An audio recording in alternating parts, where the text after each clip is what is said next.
Imagine this.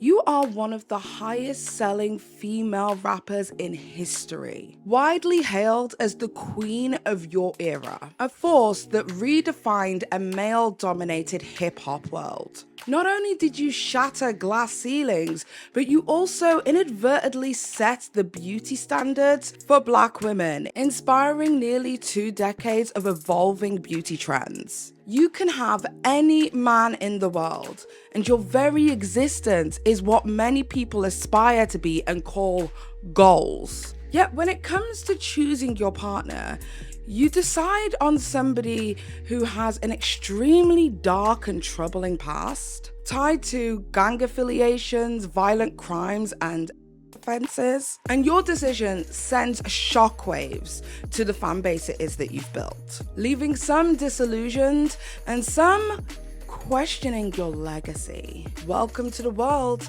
of Nicki Minaj. Nicki Minaj is one of the most successful female rappers in the world, and she has enjoyed an iconic career. Known for her bold persona, lyrical prowesses, and the ability to shift between rap, pop, and other musical genres, Nicki Minaj has been a dominant force in the music industry for over a decade. However, her marriage to Kenneth Petty has become a significant point of controversy, threatening to overshadow her artistic achievement. While Nicki Minaj's husband, Kenneth Petty, isn't the sole factor in how Nicki Minaj's legacy is remembered, please see my previous video over here. Kenneth Petty's legal issues and criminal history has undoubtedly cast a shadow over Nicki Minaj's career. More recently, information surrounding Kenneth Petty's alleged R-word victim, Jennifer Hough, has been released, making Barb's, Nicki Minaj's fandom,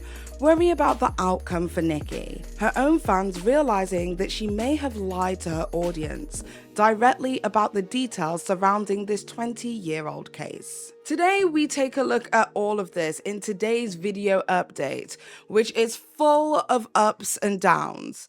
Pretty much like today's sponsor, who gifted me a mechanical desk. You see that desk over there? The one behind me? You see that one? Yeah, that one. I told you guys I was going to slide these little segues in every single time. Like you're not going to know when it's going to happen. Today's video is proudly sponsored by FlexiSpot. So right now, what you are seeing is potentially my dream desk. The team at FlexiSpot gifted me a standing desk E7 Pro. A desk that literally gives you the capability of being able to work seated as well as standing. And I don't know about you, but absolutely nobody needs the kind of backache that you get from having incredibly terrible posture. Now, obviously, your girl does not have a clue how to put together something of this magnitude.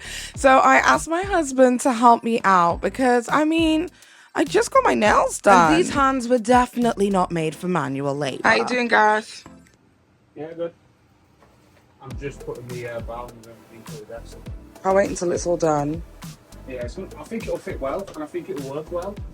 Yeah. Just utilising the space properly. The great thing about this desk is that it has up to 160 kilogram capacity, making it extremely heavy duty because it's powered by individual drive motors in each of the legs, which provides it that much needed stability, especially with your expensive computer products on top. Now, the one thing I love about this desk is how concealed everything is. There is an under desk cable management slot, as well as an area for storage sockets, making cable management extremely easy, as well as a way for you to stay organized to know what wire is what. Now, I paired the E7 Pro desk with the curved desktop, allowing me to save a little bit of space in this extremely small office room. Now, one thing I really enjoyed was playing around with the 3-in-1 integrated keypad. It has a 4-way memory controller, basically meaning that you can program your desk for for up to 4 preset heights, all available at the touch of a button. So if you are looking for a way to upgrade your work from home setup, definitely check out FlexiSpot by clicking the link in the description box down below. Also, right now it is FlexiSpot's 8th anniversary, and you could get yourself up to 55% off by using the link in the description box down below. This desk has been the perfect addition to my office, and I cannot wait to get all of my gadgets to make it even more cute and make my workflow and editing flow so much easier. Thank you so much to FlexiSpot for gifting me this amazing desk that I will definitely utilize. And thank you for sponsoring today's video. And without further ado, let's continue today's video. Did you have a girl in your house today? No. You didn't bring any girl to that house? Nope. Okay, so if somebody said they saw you bring somebody to that house, they would be mistaken? I'ma keep today? winning. I'ma keep winning. I'ma keep winning. You can try to save yourself, but you only gon' play yourself. You can try to save yourself, but you only gon' play yourself. You can try to save yourself, but you only gon' play yourself. You can try to save yourself, but you only gon' play yourself. Something that he was wrongfully accused of doing when he was 15 years old, all because he didn't have $7,000 to get himself bailed out.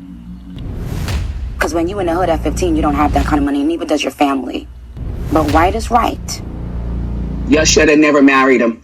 Because now you've ruined everything about what your brand could be. Again, you're never going to stand a chance when you're with a man who pulls a knife at a point. A registered who wasn't even ready. You're never going to stand a chance with John Q. Public. Because there's only one thing worse than touching children and pulling knives, and that's murder. You can try to save yourself, but you only gon' play yourself. You can try to save yourself, but you only gon' play yourself. So he's a killer and a sex offender. Well, Nicki, congratulations. Before her association with Kenneth Petty, Nicki Minaj's career was marked by groundbreaking success. She was often praised for breaking into a male-dominated rap industry and gaining significant prominence in hip-hop. Albums like Pink Friday and The Pink Print solidified her place in both hip-hop, rap, and pop, with singles such as Super Bass, Anaconda, and Starships showcasing her versatility. Despite various feuds and controversies with other artists, again, see this previous video, it's like 3 hours long, I threw my whole vajayjay into it. Nicki Minaj is respected for her craft and trailblazing influence in the industry. I mean, say what you want about Nicki Minaj, but she literally broke down the walls so that all of the new rap girlies can come in. And I'm a Cardi B fan, but everybody seems to think that it's like Cardi B that opened that door. And honestly, no. I genuinely believe that Nicki Minaj opened that door and Cardi B just made it accessible for people to walk through. So because of this reputation, Nicki Minaj was on track to being remembered as possibly the most significant female rapper of all time. And I'm not talking about being the first to do something. I know everybody wants to talk about Lil' Kim, but I'm talking global and cultural relevance across the world. There is not a corner of this globe that you could go to where somebody doesn't know who Nicki Minaj is. I mean, Nicki Minaj literally defined what our beauty standards are, diverting an entire generation of women into enjoying more voluptuous or thick body types. Nicki Minaj is known for her curvaceous and cosmetically/surgically enhanced body, and this has become a very important part of her brand. The consequence of this is that her body has become a staple for female rappers, as in whether they are natural or surgically enhanced. Fame and notoriety is often on the other side of a female rapper donning the pink wig thick ass cheat code. And you can take a look at most of the, or if not all of the prominent mainstream female rappers out right now, and you can see where they've incorporated pink into their aesthetics and where they replicate that, you know, curvaceous Barbie body that Nicki Minaj has. I mean, she even famously had a feud with Taylor Swift, where Nicki Minaj basically asserts that slim women are taking up the spotlight and that she's here to change that. On the other hand, we have Kenneth Petty, also known as Big Zoo or Zoo. Now, Kenneth Petty is Nicki Minaj's husband, and he was relatively unknown to us, the general public, before his relationship with Nicki Minaj became public. However, once the relationship was announced, Kenneth Petty's criminal history came under scrutiny. In 1995, Kenneth Petty was convicted of attempted R-word in the first degree, a crime which he served approximately 4 years in prison for. Later, in 2006, he was also convicted of manslaughter and served 7 years in prison. These serious criminal convictions, particularly the offense, has played a significant role in how the public perceives him, and by extension, how they perceive Nicki Minaj. We also have to remember that their relationship announcement in 2018 was approximately a year later after Nicki Minaj's brother, Jelani Mirage, was first convicted of predatory assault and child endangerment. Now, in this situation, it is alleged that Nicki Minaj may have helped fund the legal funds for her predator brother, which we now know is an extremely terrible decision on Nicki Minaj's part, because in January 2020, Nicki Minaj's brother, Jelani Mirage, was convicted to 25 years for child R-word. However, at that point in 2017, when Jelani's child R-word allegations had become public, because Jelani was direct family, I guess she pretty much remained unscathed in terms of how the public viewed Nicki Minaj. Maybe it's because like he's her brother and it's like direct family and blood. However, the situation with Nicki Minaj's brother and then dating a convicted offender only made people's opinions of Nicki Minaj plummet further and further down. But in order to understand why that happened, we really need to touch on what the allegations against Kenneth Petty actually are. You can try to save yourself, but you wanna go play yourself. In recent years, the allegations of Jennifer Hough, the alleged victim of Kenneth Petty, who is the husband of rapper Nicki Minaj, has garnered significant public attention. The case, which revolves around serious allegations of assault, has become a symbol for the ongoing struggle for justice faced by many survivors of sexual violence, and has highlighted the complexities of power, influence, as well as the law in these kind of cases. It's safe to say that when Jennifer Hough decided to tell her story on The View, the world was shook. So let's take a look at the background of the case between Jennifer Hough and Kenneth Petty. The story begins in 1994 when a teenage Jennifer Hough accuses a teenage Kenneth Petty of assault and R-word. Kenneth Petty, instead of attempting to fight the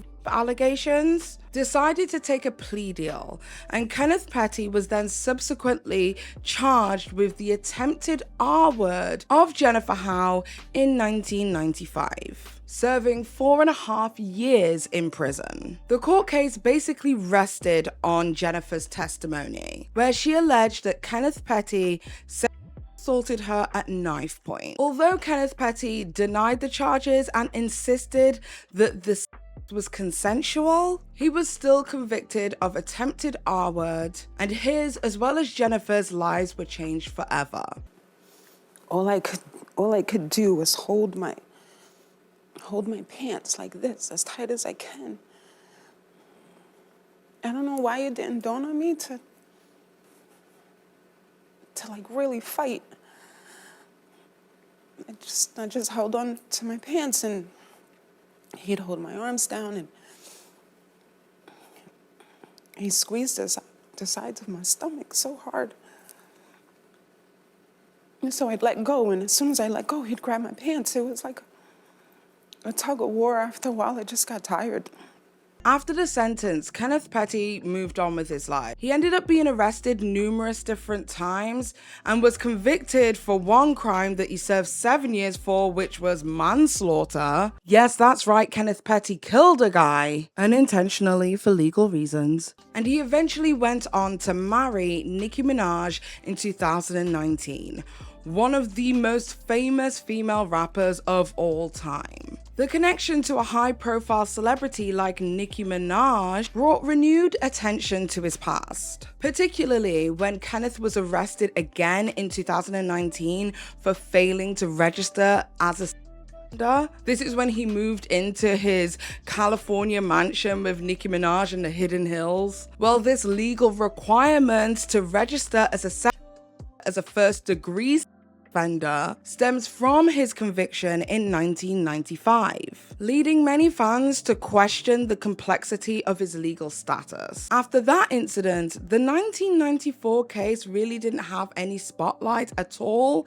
until 2021, when Jennifer Hough, Kenneth Petty's alleged victim, filed a lawsuit against Kenneth Petty as well as Nicki Minaj. Jennifer Hough claimed that after Kenneth Petty married Nicki Minaj, she began receiving pressure from both Kenneth Petty and Nicki Minaj's associates to recant her 1994 testimony. According to Jennifer, she was offered a substantial amount of money, including a $500,000 bribe, to withdraw her statement about the assault and to help clear Kenneth Petty's name. In her lawsuit, Jennifer states that she was subjected to threats, harassment, and intimidation. She stated that these attempts to silence her caused her severe emotional distress, forcing her to live in fear and even relocate several times. Jennifer was alleging that Nicki Minaj and Kenneth Petty were using their wealth and fame and connections to manipulate her into changing her story. One of the most significant parts of Jennifer's original lawsuit to Nicki Minaj and Kenneth Petty was her assertion that Nicki Minaj had personally called her and requested to fly her over to California to discuss the matter. Jennifer claimed that Nicki Minaj suggested that she could help by providing financial assistance in exchange for recanting the allegations against Kenneth Petty. Jennifer alleged that when she refused, then her family started receiving harassment and threats from unknown sources who she believes may have been associated to Kenneth Petty and Nicki Minaj. Jennifer states that these incidences included threats to her safety as well as intimidating phone calls and messages. Been harassed by people calling family members that I haven't even spoken to or seen in quite a while, offering money. People approaching my daughter. People approached her in a club and asked her about Kenneth Petty, and she wasn't even born at the time that this happened, so she offered to fly me and my family to LA. I turned it down, and I told her, woman to woman, this really happened. Then the threats that I received because I kept saying no to every offer, to every suggestion. One of their associates put $20,000 on my lap, and I still kept saying no. The last message I received was that I should have taken the money because they're going to use that money to put on my head. Now, because of all of this, some people argue that Nicki Minaj's abuse of her influence was used, whether directly or indirectly, by Nicki Minaj in order to shield her husband from accountability. And other people simply believe that Nicki Minaj is just standing by her partner. And who else wouldn't stand by their loved one? As many people do in similar situations. But is it really standing by your partner if you actively lie? And is Nicki Minaj actively lying, or is she just repeating what she was told? You can try to save yourself, but you wanna go play yourself. So it's safe to say that Nicki Minaj and Kenneth Petty's relationship added a different kind of controversy. One that fans find it extremely hard to reconcile with Nicki Minaj's independent bad bitch persona. By literally marrying a man with criminal convictions, especially those of the violent nature, Nicki Minaj has since received criticism for poor judgment as well as hypocrisy because she's supposed to be a role model for young black women. And Nicki Minaj's defense of her husband, particularly her attempts to downplay his criminal history, has also been met with criticism. In this article from Yahoo News, they stated that Nicki Minaj told the world that Jennifer Hough was white, which we all know she isn't. It states, after a bombshell interview on The Real, Black Twitter is calling out Nicki Minaj for implying that her husband's accuser was white in a resurfaced audio clip from Queen Radio. Nicki Minaj said, something that he was wrongly accused of when he was 15 years old, all because he didn't have $7,000 to get himself bailed out. Because when you're in the hood, you don't have that kind of money, neither does your family. When the alleged accuser wrote a letter to the judge asking to take these recanted statements, she was told that she would go to jail for 90 days, allegedly. But then she added, but white is right, implying that Jennifer Hough was white and had a leg up in the legal system that only white privilege can provide. Something that he was wrongfully accused of doing when he was 15 years old.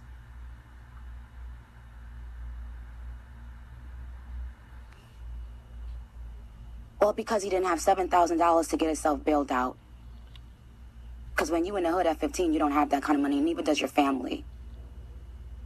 And when the alleged accuser wrote a letter to the judge asking to recant these statements, she was told that she would go to jail for 90 days, allegedly, if she recants the statement. But white is right. Nicki addressed fans who brought up Kenneth's attempted rape conviction by replying to them on social media, saying he was 15, she was 16, in a relationship. What are your thoughts about that? It was like reliving it again because it was a lie. It wasn't true. We both were 16. We were never in a relationship.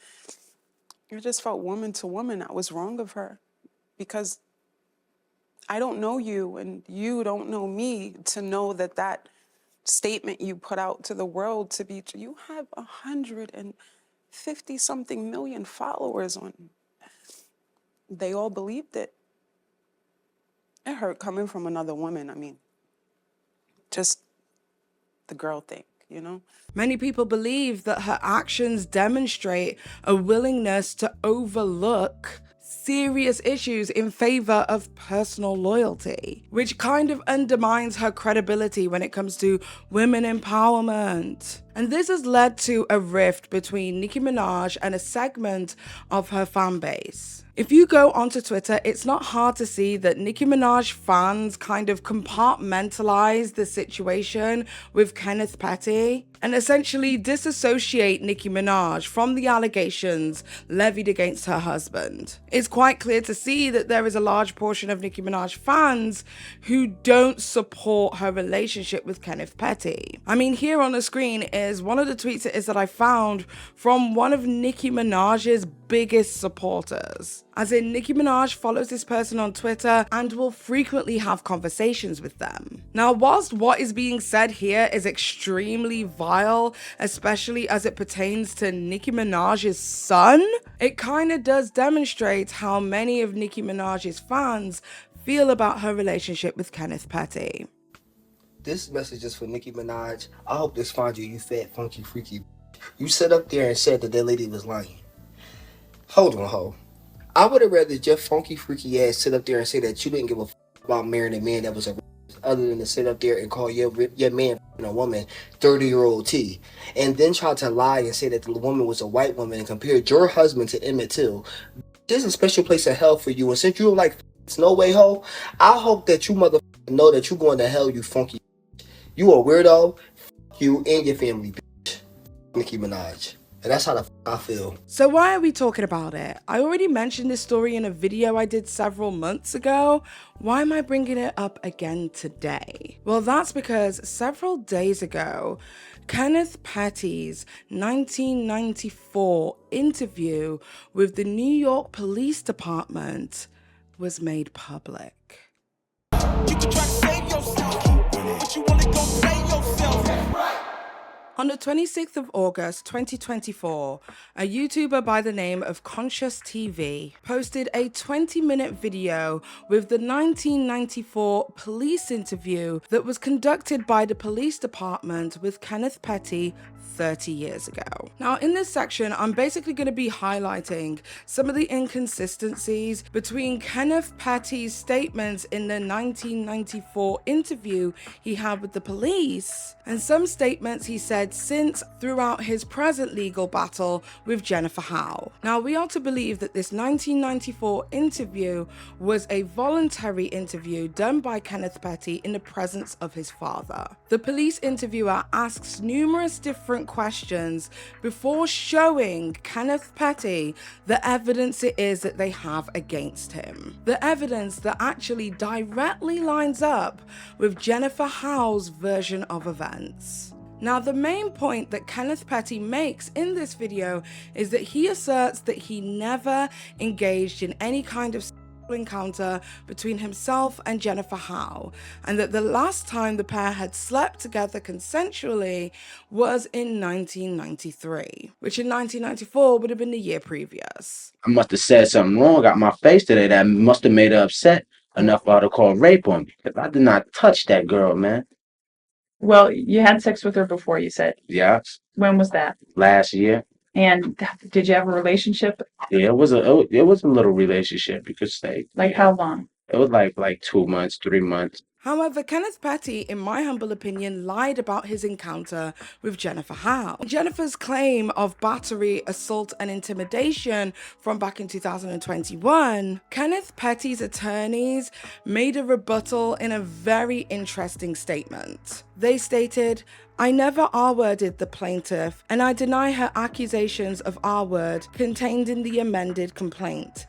He stated in court documents, "The encounter between plaintiff and I, which occurred 27 years ago, was consensual and the plaintiff was a willing participant." Now, as we just heard from this interview, he's stating that the action never took place. However, in his 2021 statement, he's stating that it did take place, but it was consensual. Now, I will state for the record that he did make these statements before realizing what the police had on him.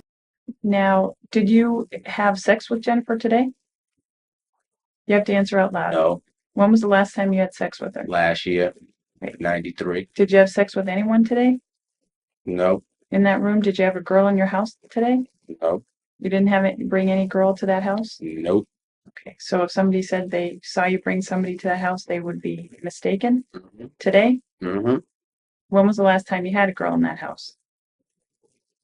See, it's a long time because really my grandma just went down south with somebody that passed. One of my aunts and stuff. She don't allow no girls in there.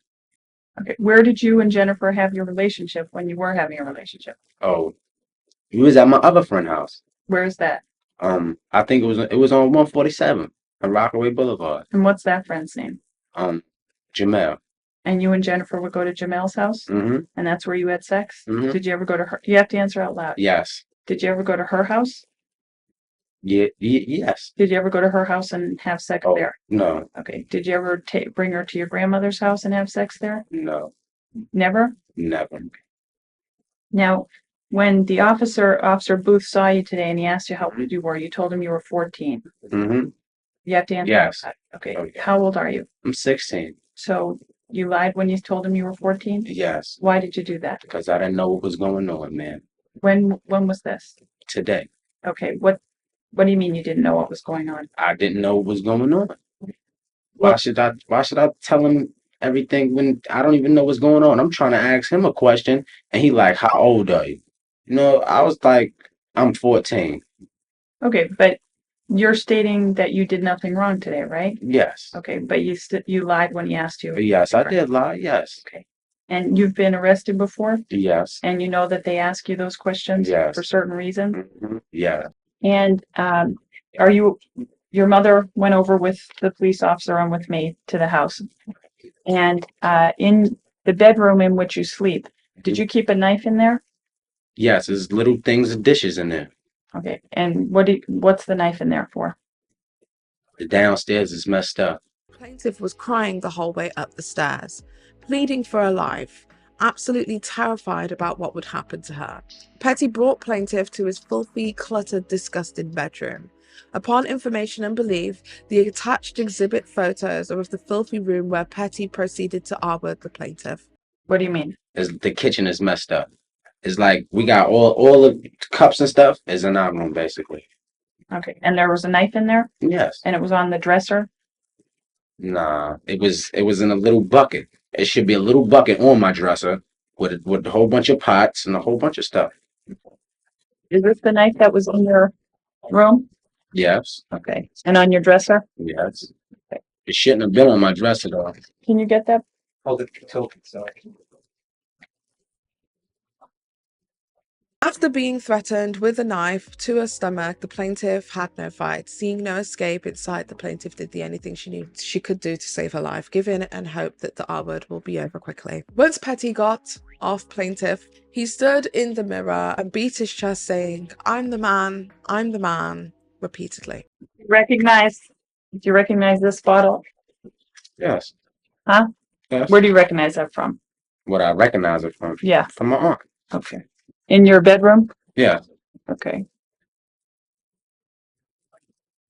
Turn the other way. She then grabs a contact solution container on the dresser. She threw it with whatever strength she had left at Petty's head. Upon information and belief, yada yada yada, he said it's his bottle, exhibit F. As Petty ducked from the contact solution, plaintiff pushed him with all her might. He fell and she sprinted down the stairs. I just want to show you some photographs that were taken over at your house. And this one shows the bottle of eye lotion on the dresser. Do you recognize that photograph? Yes. Is that from your room? Yes. And this one shows one side view of your room. Yes. Look, and this part is your bed right here. Yes. Okay, and that blanket was on the bed. Yes. I don't know if you can get these. And this is another, looking at the dresser. Yes. With the radiator on the side of your room. Yes. Okay. And that's your room? Mm-hmm. And why don't I show them all to you and ask you, is this your room? Yes. Does that show the beds and the blankets that were on the beds today? Yes. Okay. Is this your room? Yes. That shows the beds and some clothes and a dresser? This shows the beds in that room? Yeah. With the blankets? Okay. And this shows the room where the telephone is, the dresser, the television? Yes. Is that your room? You have to answer out loud. Yes. And this shows the dresser with the mirror above it and different items on that dresser? Yes. Is that from your room? Yes. And this shows the two beds with the blanket. It shows over looking towards the window. Is right. And yes. It shows dishes in the front. And the television in the background. Yes. That's your room? Yes. And this shows a pot with some dishes and a knife. Yes. On your dresser. Yes. And that's from your room? Yes. Okay. And this one showing the blankets on your bed? Yes. Or your aunt's bed? Which one is that? Let me see.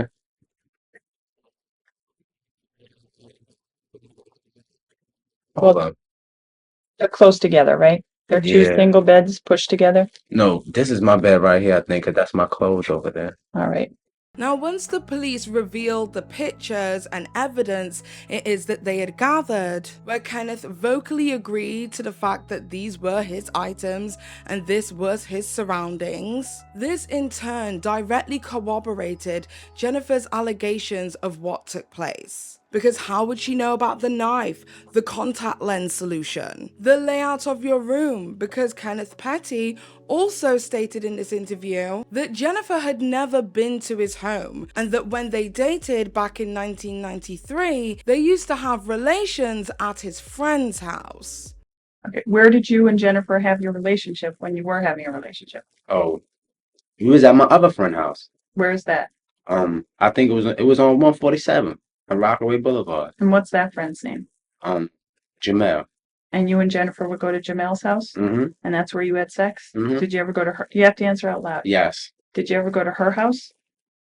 Yeah. Yes. Did you ever go to her house and have sex there? No. Okay. Did you ever bring her to your grandmother's house and have sex there? No. Never? Never. So how would she know what your room looked like and the items inside your room without ever being in your room? She at the very least was there. The only thing he can do is dispute what took place. Maybe that's the reason why now, 27 years later, his stance has changed and everything was consensual. Okay, so it's clear that Kenneth Petty lied. So where does that leave us now? You can try to save yourself, but you wanna go play yourself. After this video started making the rounds on social media and Nicki Minaj fans as well as Nicki Minaj haters alike started reposting this video, Nicki Minaj announced her newest album that will be coming out soon, Gag City Reloaded Deluxe, accompanied with a bunch of different photos of her journey as well as her pregnancy and obviously her husband, which I believe was indirectly affirming that she's going to be standing by her mans. And I honestly truly think that's sad, because Kenneth Petty's presence in Nicki Minaj's life has undeniably complicated Nicki Minaj's legacy. Whilst Nicki Minaj remains an icon in the music industry, her relationship with Kenneth has introduced a controversy that could potentially overshadow her career, as well as her years-long accomplishments and achievements. And it's not just the negative attention of Kenneth Petty's criminal history.